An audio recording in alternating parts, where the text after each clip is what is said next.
Hello दोस्तों, स्वागत है आपका अपना channel foundation classes India's number 1 में। दोस्तों, आज से मेरा स्टार्ट हो रहा है क्लास 10th का मैथमेटिक्स। तो दोस्तों, क्लास 10 में टोटल 15 चैप्टर हैं, जिसमें पहला चैप्टर है वास्तविक नंबर और लास्ट अंतिम चैप्टर है दोस्तों प्रोबेबिलिटी, जिसे हिंदी में प्रायिकता बोलते हैं। इसमें दोस्तों सबसे पहले हम लोग ट्रिगोनोमेट्री स्टार्ट करेंगे। किसी भी टॉपिक को स्टार्ट करने से पहले दोस्तों उसके फॉर्मूलेज के बारे में जानेंगे, कॉन्सेप्ट के बारे में जानेंगे और साथ में दोस्तों क्वेश्चन करेंगे। तो चाहिए दोस्तों सीखते हैं। अब ट्रिगोनोमेट्री पढ़ने से पहले दोस्तों आपको पता होना चाहिए कि ट्रिगोनोमेट्री होता है क्या, त्रिकोणमिति होता है क्या। तो देखिए, त्रि माने क्या होता है बताइए दोस्तों। कि त्रि माने होता है सर तीन। त्रि माने क्या होता है, कहीं तीन होता है। कोण मीन्स क्या होता है, कहीं सर कोण मीन्स कोण ही होता है। और मिति मीन्स क्या होता है, कहीं मापन, अर्थात जिससे इंग्लिश में बोलते हैं मेजर। अर्थात तीन कोण का मापन ही क्या कहलाता है दोस्तों, तीन कोण का मापन ही त्रिकोणमिति कहलाता है। त्रिकोणमिति में हमेशा राइट एंगल ट्रायंगल का ही प्रयोग किया जाता है। किसका प्रयोग किया जाता है दोस्तों, हमेशा राइट एंगल ट्रायंगल का ही प्रयोग किया जाता है। ये ए है, मान लीजिए बी है, ये सी है। तो ये दोस्तों ए बी जो लिखा हुआ है दोस्तों, उसको हम क्या बोलते हैं, कि लंब बोलते हैं, और हिंदी में इसे क्या बोलते हैं, कि परपेंडिकुलर बोलते हैं। ये बीसी जो दिया हुआ है दोस्तों, इसको हम क्या बोलते हैं, कि आधार बोलते हैं, और इंग्लिश में इसे क्या बोलते हैं दोस्तों, कि इंग्लिश में इसे क्या बोलते हैं, बेस बोलते हैं। ये जो दोस्तों हुआ एसी जो, ये राइट एंगल ट्रायंगल में दोस्तों हमेशा ये 90 डिग्री होता है। ये 90 डिग्री के बीच झुका होता है। 90 डिग्री के जस्ट सामने क्या होता है, कि कर्ण होता है, जिसे इंग्लिश में क्या बोलते हैं दोस्तों, हाइपोटेन्यूस बोलते हैं। क्या इतना बात पता है आपको। कभी भी अगर पी लिखे हम तो आपको समझ में आ जाना चाहिए कि सर ये लंब है। कभी भी बी लिखे तो आपको पता हो जाना चाहिए दोस्तों कि ये आधार है।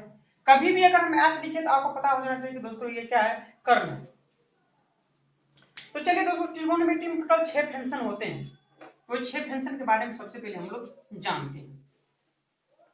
आइए, सबसे पहला दोस्तों आपको इसमें याद रखना है साइन थीटा।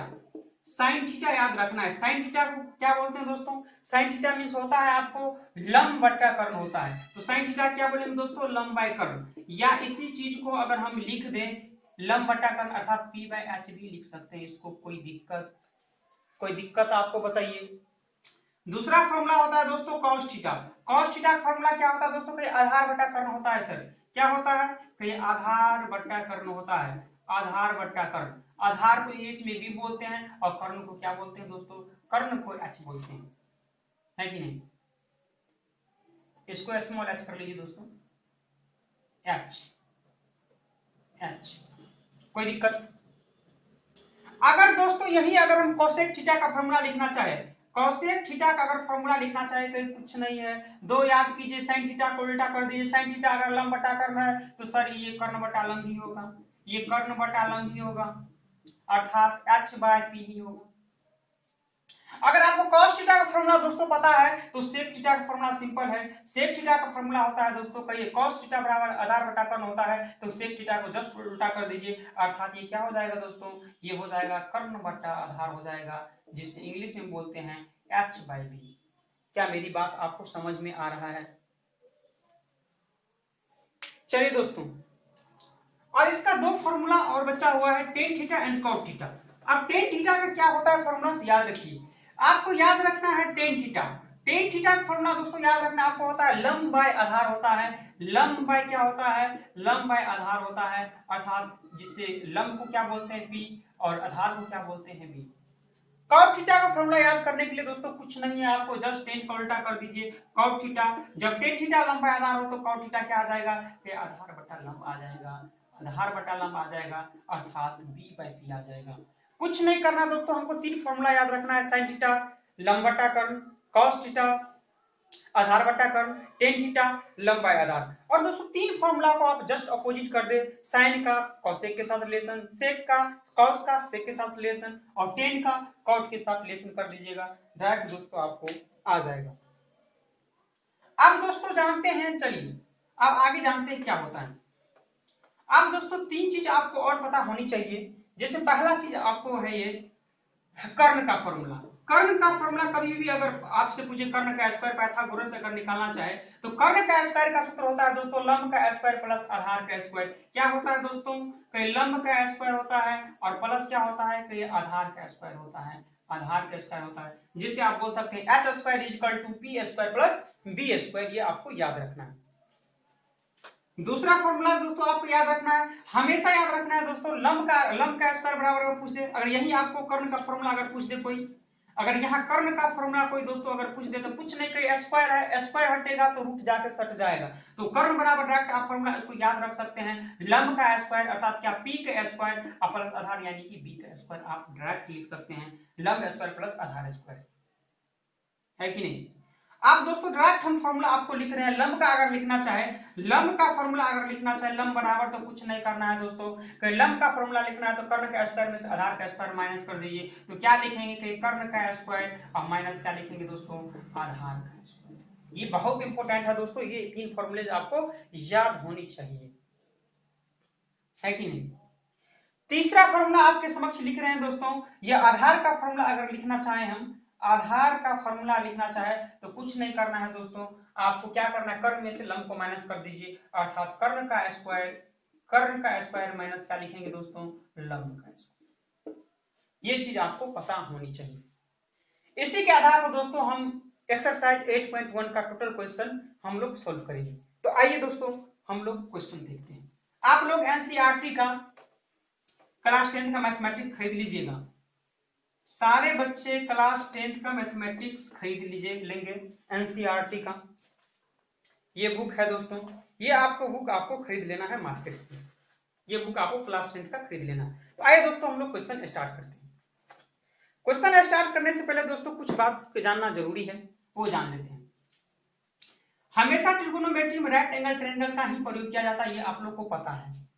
ये मान लेते ये ए है, ये बी है, ये सी है, आपको ये हमको ये पता है कि ये लंब है, ये कर्ण है, ये आधार है। लेकिन दोस्तों हम अगर बोल दें कि एंगल ए के लिए सामने वाला क्या होता है, कि एंगल ए के लिए सामने वाला हमेशा क्या होता है, लंब होता है दोस्तों। अगर हम बोले एंगल ए के लिए सामने वाला जस्ट क्या होता है, बीसी, सामने वाला बीसी जो होगा हमेशा लंब होगा। जस्ट एंगल ए के लिए जस्ट ये जो पीछे वाला है दोस्तों, ये पीछे वाला दिख रहे हैं ए बी, ये ए बी हमेशा क्या होगा दोस्तों, ये ए बी हमेशा क्या होगा, आधार होगा। एंगल ए के लिए सामने वाला क्या होगा बच्चों बताइए, कहीं लंब होगा, और जस्ट पीछे वाला क्या होगा दोस्तों, कहीं ये जस्ट पीछे वाला क्या होगा, कहीं ये लंब होगा, आधार होगा। सामने वाला लंब, जस्ट पीछे वाला कहीं आधार होगा। अगर यही चीज अगर एंगल सी के लिए अगर हम बोल दें आपको, अगर यही चीज अगर एंगल सी के लिए अगर बोल दें तो एंगल सी के लिए सामने वाला क्या होगा, कि सामने वाला ए बी हमेशा क्या होगा, कहीं दोस्तों लंब होगा, हमेशा सामने वाला क्या होगा, लंब होगा। और जस्ट पीछे वाला जो बीसी लिखा हुआ है, ये बीसी क्या होगा, एंगल सी के लिए बीसी हमेशा क्या होगा, आधार होगा। ये दोस्तों ये बात आपको जानना जरूरी था। आइए अब क्वेश्चन हम लोग करते हैं।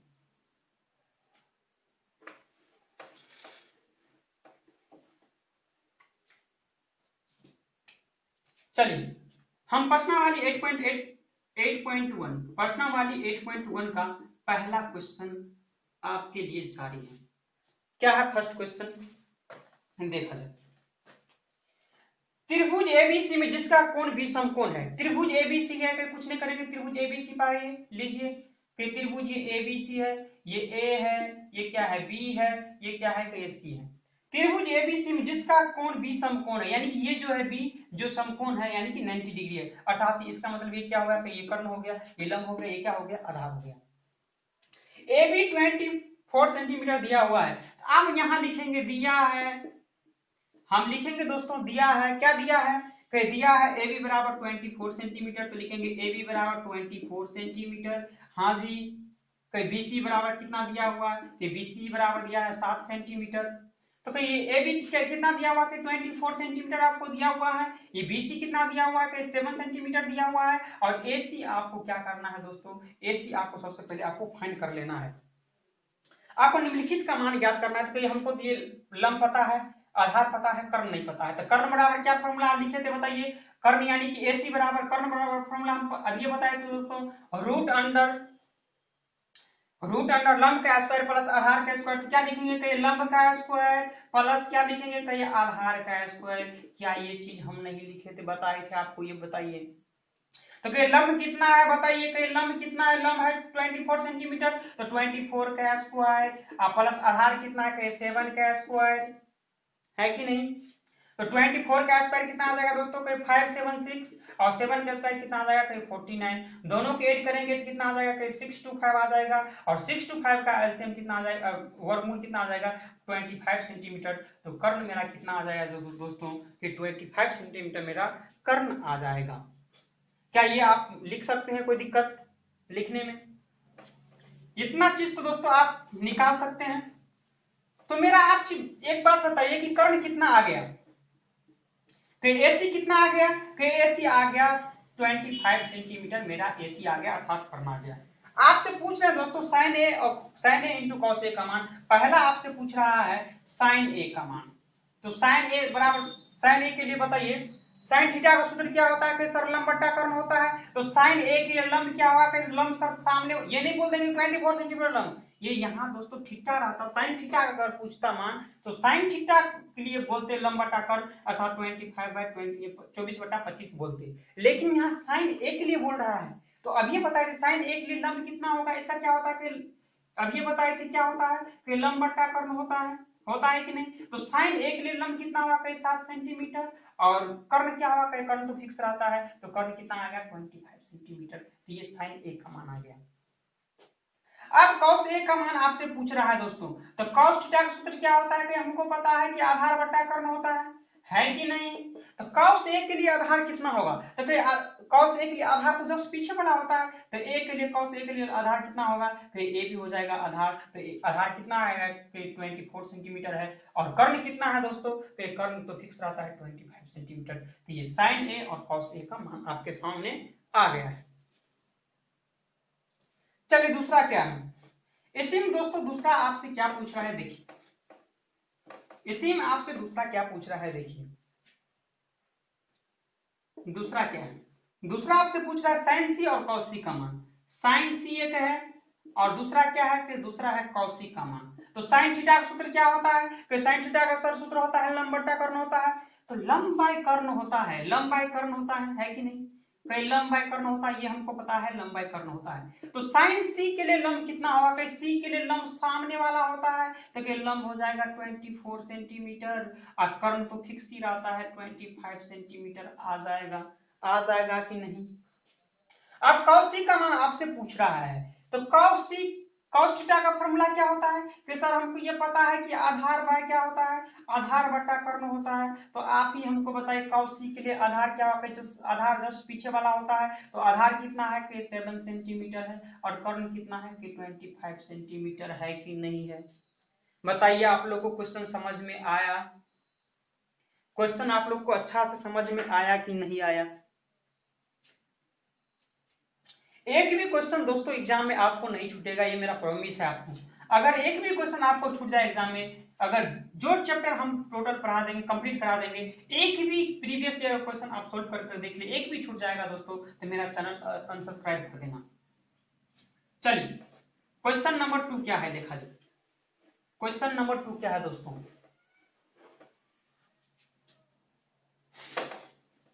क्या है क्वेश्चन नंबर 2 देखा जाए। क्वेश्चन नंबर 2,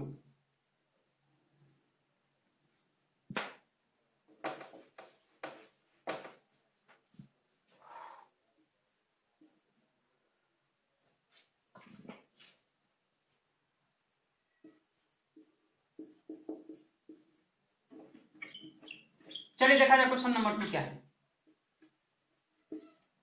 क्वेश्चन नंबर 2 है दोस्तों, आकृति 8.13 में tan p minus cot r का मान ज्ञात करें। ये आपको फिगर दिया हुआ है, ये दोस्तों आपका फिगर दिया हुआ है। ये फिगर क्या है, आपको दिया हुआ है, क्या है ये, कहीं p है, ये क्या है, कहीं q है, ये क्या है r है।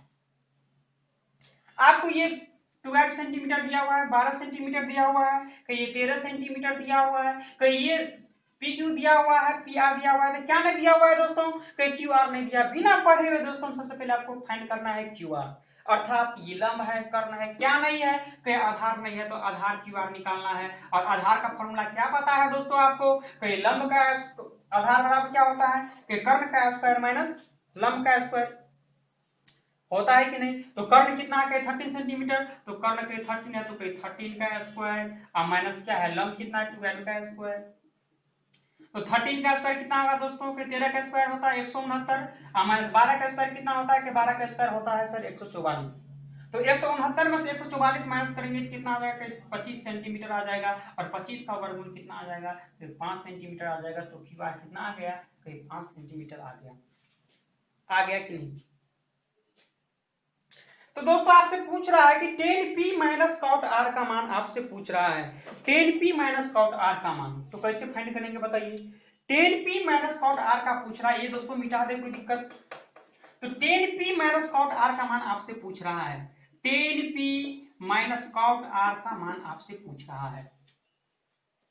तो टेन थीटा का टेन पी के लिए बताया, टेन थीटा का सूत्र क्या होता है कि सर होता है लंब बट्टा आधार। तो टेन पी के लिए लंब कितना आ जाएगा, लंब जो सामने होता है सामने वाला होता है तो लंब आ गया 5 और लंब का आधार तो पी के लिए जस्ट पीछे वाला क्या होता है कि सर आधार होता है तो 12 ये आधार हो गया। क्या बात समझ में आया। ये कॉट आर, अब कॉट थीटा का फॉर्मूला क्या होता है कि आधार बटा लंब होता है। तो कॉट आर के लिए क्या होगा दोस्तों बताइए। कॉट आर के लिए आधार क्या होगा कि जस्ट पीछे वाला आधार होता है अर्थात 5 आधार हो गया। और क्या है दोस्तों लंब, लंब क्या होता है कि जस्ट सामने वाला लंब होता है तो लंब कितना आ गया क्या बात समझ में आपको आ रहा है। अब कुछ नहीं करना दोस्तों, एलसीएम ले लें। 12 का एलसीएम कितना आएगा कि 12 आ जाएगा, ये 5 माइनस 5 आ जाएगा, 5 में से 5 माइनस करेंगे तो 0 और 0/2 12 0/12 मींस क्या आएगा आपको डायरेक्ट आंसर 0 आ जाएगा। क्या आपको मजा आ रहा है।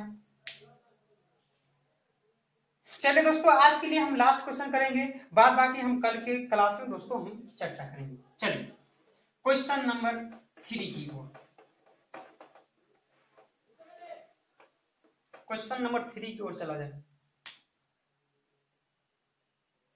क्या है क्वेश्चन नंबर 3 दिया है दोस्तों, यदि sin a इक्वल टू 3/4, यदि sin a बराबर दिया हुआ है, sin a बराबर 3/4 दिया हुआ है तो आपसे क्या पूछ रहा है, आपसे पूछ रहा है दोस्तों cos a और tan a का मान ज्ञात करें। तो इसमें दोस्तों देखिए यहाँ हम फिगर का भी प्रयोग कर सकते हैं और फिगर का प्रयोग नहीं भी कर सकते हैं, हमको कोई इफेक्ट नहीं पड़ेगा क्योंकि यहाँ दोस्तों हमको फिगर बनाने के लिए नहीं बोल रहा है, सिर्फ ये आपको sin a बराबर 3/4 तो cos a tan a का मान पूछ रहा है। आपको जो मर्जी करे आप यहाँ आप लिख सकते हैं, बिना फिगर का भी आप इसे सॉल्व कर सकते हैं। आप देखिए sin a बराबर दिया हुआ है इतना, तो sin थीटा का सूत्र क्या होता है दोस्तों कि लंब बटा कर्ण होता है अर्थात p/h होता है। आप फिगर से अगर बनाना चाहते हैं फिगर से भी बना सकते हैं, हमको कोई एतराज नहीं। कहीं यहाँ ए दिया हुआ है, यहाँ बी दिया हुआ है, यहाँ सी दिया हुआ है, आपको मार्क्स दोस्तों नहीं कटेगा चाहे आप फिगर देख के बनाए इसमें या फिगर देकर नहीं बनाए, ये आप पे डिपेंड करता है, मार्क्स आपको नहीं कटेगा। अब sin a बराबर लंब है तो sin a के लिए जस्ट सामने वाला लंब होता है तो BC लंब हो गया। तो लंब कितना दिया हुआ है, 3 दिया हुआ है कि नहीं दिया हुआ है। अब कर्ण तो फिक्स ही रहता है। क्या यहाँ तक आपको समझने में दिक्कत। कई सारे लंब दिया, कर्ण दिया हुआ है, आधार दिया हुआ है, ये लंब नहीं दिया हुआ है तो लंब निकाल लेते हैं। तो लंब का फॉर्मूला क्या याद रखते हैं दोस्तों कि लंब का फॉर्मूला है पता है हमको, कर्ण का स्क्वायर माइनस आधार का स्क्वायर। तो कर्ण कितना है, कर्ण है 4 तो 4 का स्क्वायर माइनस कितना लिखेंगे आधार का स्क्वायर अर्थात 3 का स्क्वायर लिखेंगे, लिखेंगे कि नहीं बताइए। तो 4 का स्क्वायर कितना आ जाएगा कि 4 का स्क्वायर 16 हो जाएगा और 3 का स्क्वायर 9, 16 में से 9 माइनस करेंगे दोस्तों तो कितना आ जाएगा 7 आ जाएगा। तो ये कितना आ जाएगा दोस्तों ए भी आपको √7 आ गया। आपसे क्या पूछ रहा है दोस्तों cos a और tan a का मान पूछ रहा है। तो चलिए cos a का मान फाइंड करते हैं। cos a का मान अगर निकालना चाहे तो cos थीटा का सूत्र क्या होता है कि सर आधार बट्टा कर्ण होता है। तो cos a के लिए आधार कितना होगा, a के लिए आधार के जस्ट पीछे वाला होता है तो आधार √7 आ गया और कर्ण तो फिक्स ही रहता है 4। क्या समझ में आ रहा है। और tan a का मान दोस्तों आपसे पूछ रहा है, अगर tan a का मान अगर आप निकालना चाहे तो tan थीटा का सूत्र क्या होता है कि सर हमको पता है कि लंब बाय आधार होता है। तो लंब बटा आधार होता है तो tan a के लिए लंब का ये सर पीछे नहीं सामने वाला लंब होता है। तो सामने में क्या है कि 3 है लंब और जस्ट पीछे वाला क्या होता है आधार, तो √7 आ जाएगा आपका आधार। तो दोस्तों इसका आंसर ये आ जाएगा। क्या आप लोग को अच्छा समझ में आया। ठीक है दोस्तों आज के लिए इतना ही। इससे आगे दोस्तों हम अगला क्लास में हम लोग सीखेंगे। अगर आप लोग को वीडियो अच्छा लगा तो अपने दोस्तों फ्रेंड में शेयर करें, ज्यादा से ज्यादा दोस्तों लाइक करें, शेयर करें। ठीक है दोस्तों, फिर नेक्स्ट क्लास में मिलते हैं। थैंक यू, धन्यवाद।